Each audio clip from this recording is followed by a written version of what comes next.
You get dressed for the day, glance in the mirror before you leave the house, and everything genuinely feels fine, comfortable, put together, exactly what you reached for without a second thought.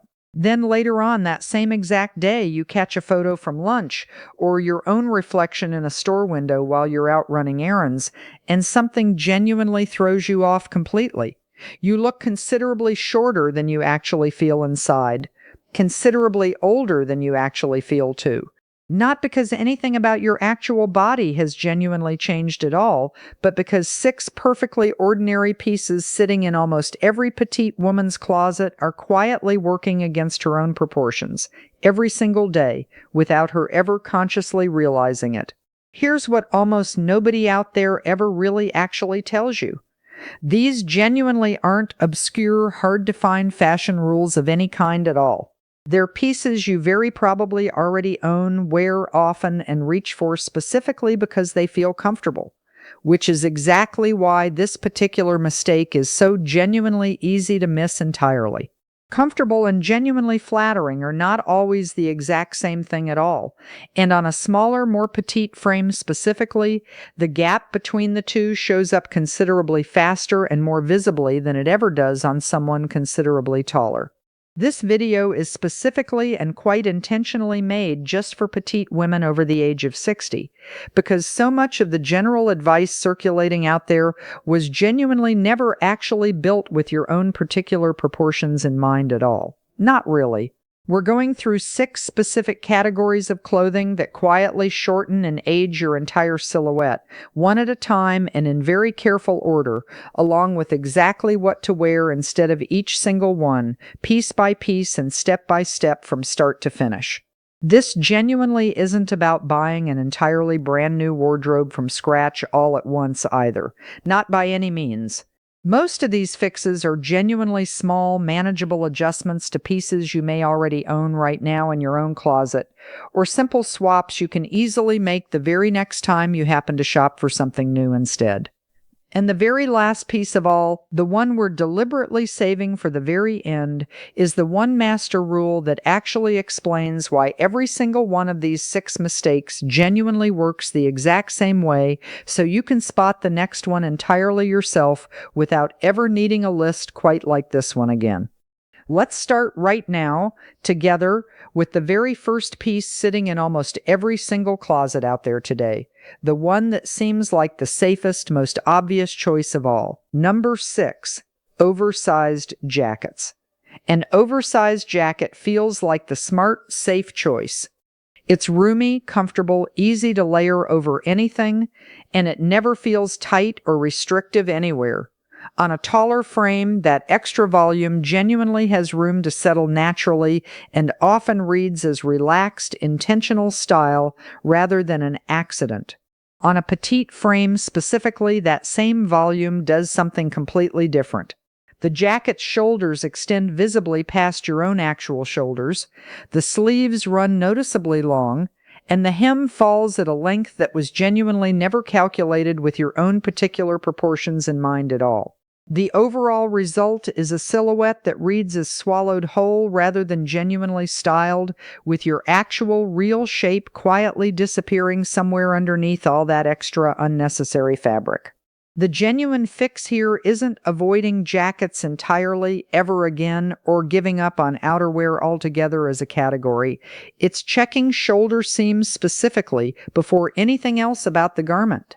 A shoulder seam that extends visibly past your own shoulder, even by just an inch or two, throws off the entire proportion of the garment above almost anything else about it.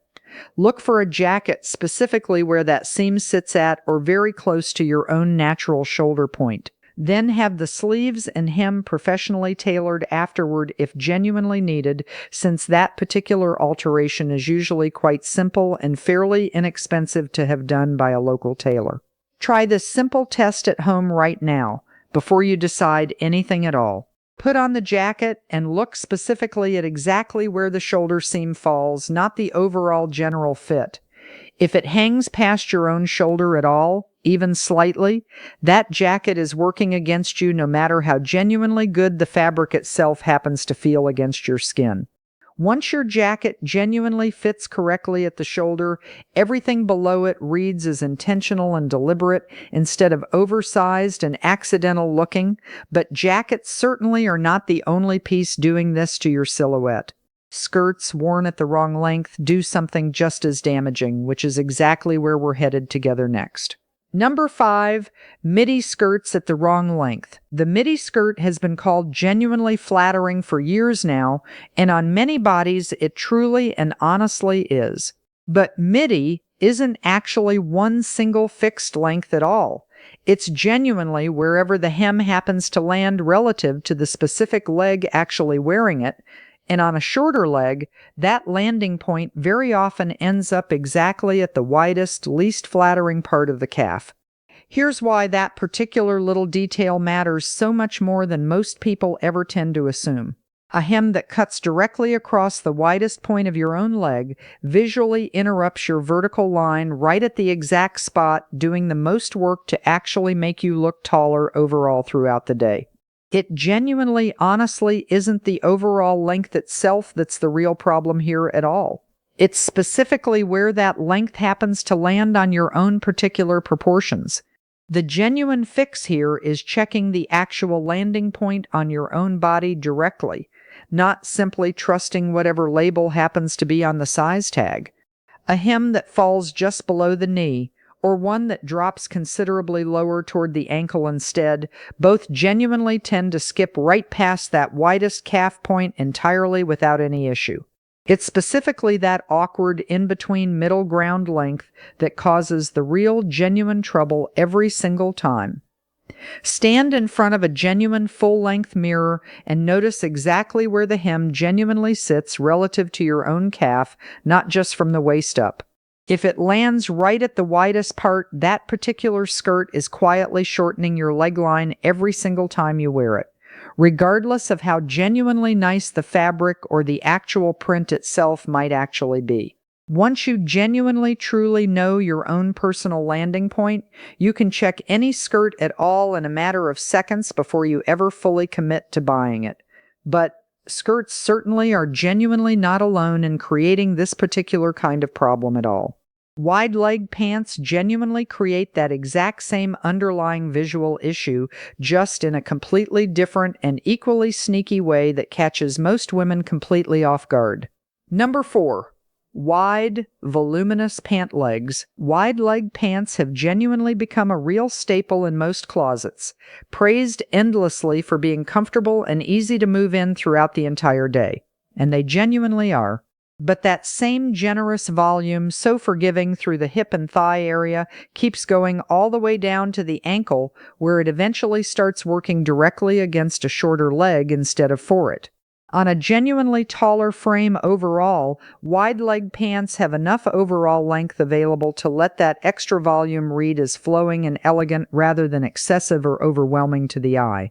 On a petite frame instead, that exact same width paired with considerably less overall leg length available creates the visual effect of fabric quietly pooling rather than gracefully draping the way it truly should, which genuinely shortens the entire leg line and adds unwanted visual bulk exactly right where you don't need it most of all.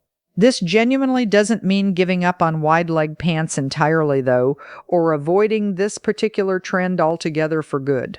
It simply means genuinely checking that specific proportion at the ankle area every single time you try something new on. A slightly cropped wide leg style instead, one that stops just above the ankle bone rather than pooling directly down onto your shoe, genuinely keeps that relaxed, comfortable feel fully intact while actually elongating your leg instead of quietly shortening it further. Try this simple test for yourself at home right now. Put on your wide leg pants and check exactly where they genuinely land relative to your own ankle and shoe today. If there's any visible excess fabric bunching right at the floor near your feet, that's genuinely fabric working directly against your own proportions, not genuinely for them at all. A cropped hem, or simply having your existing pants hem just slightly shorter by a good local tailor, genuinely solves this particular problem in a matter of minutes, without much real cost at all.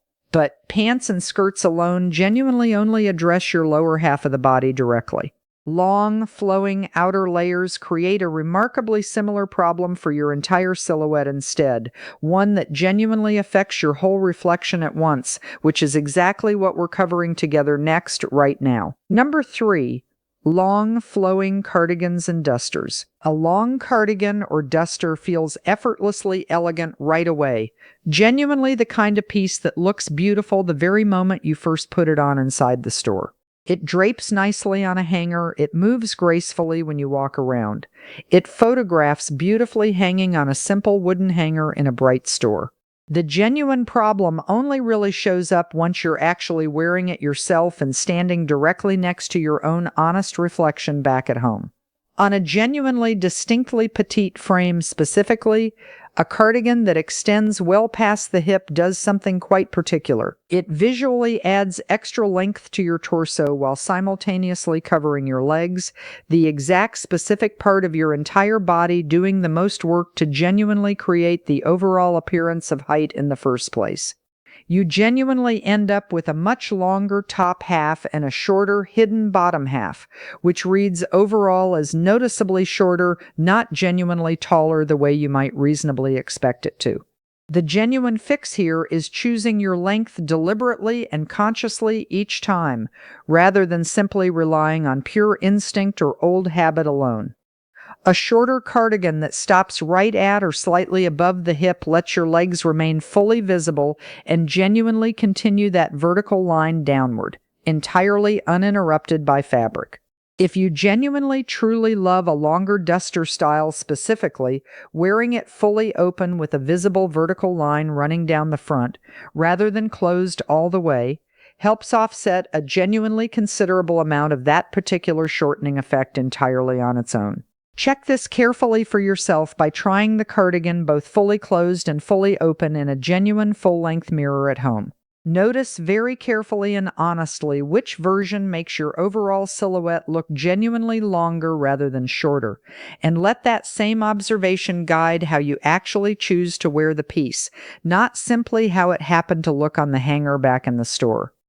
Getting your outer layers right genuinely handles a great deal of the overall visual picture, but even a perfectly chosen jacket or cardigan can still be quietly undone by what's happening directly underneath it, which is exactly where we're genuinely headed together next, in careful, practical, useful detail. Number 2, baggy, undefined tops. A loose, baggy top genuinely feels like the comfortable, forgiving choice, the one that quietly skims over everything without ever clinging anywhere on your actual body. And it genuinely is comfortable in every real sense.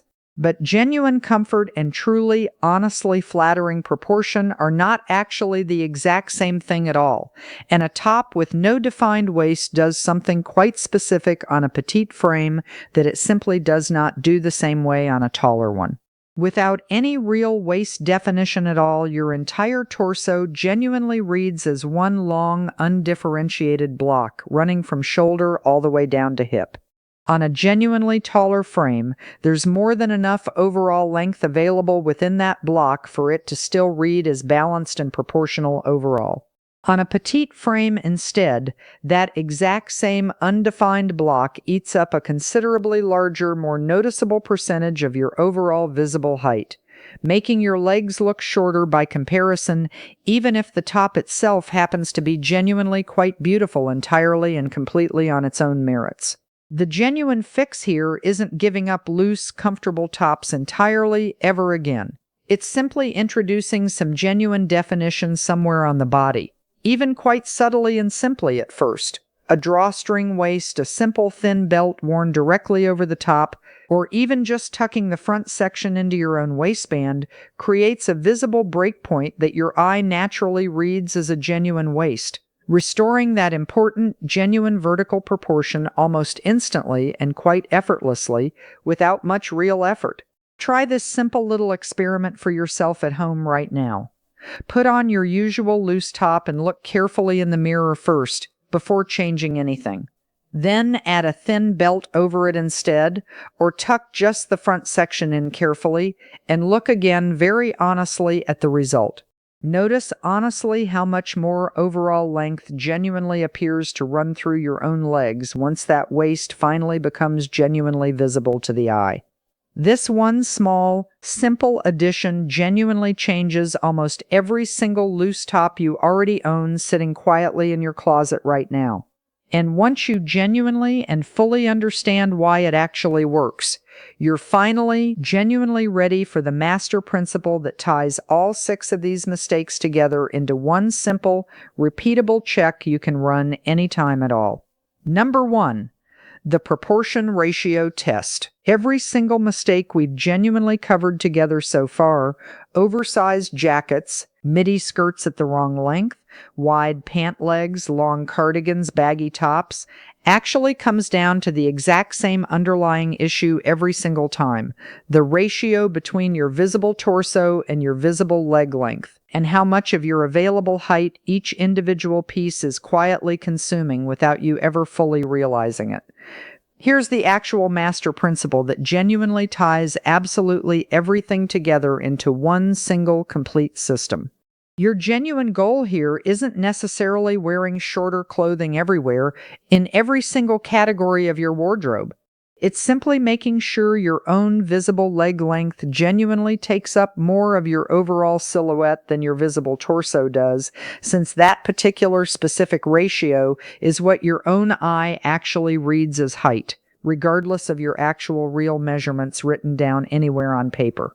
To apply this practically in real life, look at any complete outfit in a genuine full-length mirror and roughly divide your own reflection into 2 clear, distinct sections: everything above your natural waistline and everything below it entirely. If the top section looks roughly equal to or noticeably larger than the bottom section, that particular outfit is genuinely working against your own height. If the bottom section clearly reads as longer instead, you're genuinely working with your own natural proportions rather than quietly against them. This single unified principle genuinely explains every single one of these mistakes we just carefully covered together. Oversized jackets and long cardigans both unnecessarily extend that same top section further than it needs to go. Wide pants and midi skirts at the wrong length both genuinely shorten that bottom section instead of extending it. Baggy tops genuinely blur the entire line between the 2 sections completely, hiding exactly where one honestly ends and where the other genuinely begins. Once you start checking your own outfits this specific way, you genuinely don't need to memorize 6 separate rules anymore, one at a time ever again. You just need this one simple, useful ratio in mind, and you can apply it to literally anything sitting in your closet instantly before you ever even leave the house for the day ahead. This is genuinely what actually separates women who seem to naturally, effortlessly understand proportion from women who are simply guessing based on passing trends alone. It genuinely was never really about natural talent or some innate, mysterious sense of style at all, contrary to popular belief. It was always genuinely about this one specific simple ratio applied honestly and consistently every single time you actually get dressed in the morning. Conclusion? So the very next time something in your closet feels genuinely comfortable but photographs shorter than you actually feel inside, you already know exactly what to check: shoulder seams, hem length, ankle proportion, cardigan length, waist definition, and finally, that simple top-to-bottom ratio genuinely tying every single piece together. None of this was ever genuinely, truly about your own actual height in the slightest. It was always genuinely about 6 perfectly ordinary pieces quietly working against proportions they were never truly designed around in the first place. Tell us honestly in the comments which of these 6 is currently hanging in your own closet right now, and if this genuinely changed how you'll get dressed tomorrow morning. Go ahead and subscribe. There is genuinely more of this waiting for you right here, made specifically and quite honestly for petite women over the age of 60.